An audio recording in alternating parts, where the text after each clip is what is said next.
गुरुवर्य गुरुनाथ विठ्ठल पाटील कनिष्ठ महाविद्यालयात पालक मेळावा उत्साहात। विद्यार्थ्यांच्या प्रगतीसाठी शिक्षक आणि पालकांचा संवाद अत्यावश्यक।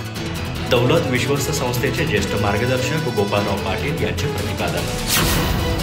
गुरुवर्य गुरुनाथ विठ्ठल पाटील कनिष्ठ महाविद्यालयात 12वीतील विद्यार्थ्यांच्या गुणवत्ता आणि प्रगतीचा आढावा घेण्यासाठी पालक मेळाव्याचं आयोजन करण्यात आलं।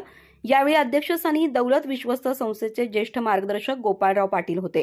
विद्यार्थ्यांच्या सर्वांगीण विकासासाठी पालकत्व आणि शिक्षण यांचा समन्वय अत्यावश्यक आहे असं ते म्हणाले। प्रास्ताविकात विद्यार्थी पालक समितीचे प्रमुख प्राध्यापक एस.व्ही. चिंचनगी यांनी मेळाव्याच्या उद्देशाचं महत्त्व विशद केलं। प्राचार्य डॉक्टर बी.डी. अजळकर यांनी महाविद्यालयात राबवण्यात येणाऱ्या उपक्रमांची माहिती देताना एमएसटी सीईटी परीक्षेसाठी विशेष मार्गदर्शन आणि क्लासेस आयोजित केल्याचं सांगितलं। सीएम तेली यांनी पालकांशी संवाद साधून त्यांच्या अडचणी जाणून घेतल्या आणि समाधानकारक उत्तरं दिली। संस्थेचे उपाध्यक्ष संजय पाटील आणि गोविंददादा पाटील यांनीही आपल्या मनोगतातून पालकांच्या सहभागाचे महत्त्व अधोरेखित केले। पालक प्रतिनिधी बाळू चौगुले, साक्षी बोकडे आणि प्राध्यापक बामणे यांनी विद्यार्थ्यांच्या शैक्षणिक गरजांविषयी मत मांडले।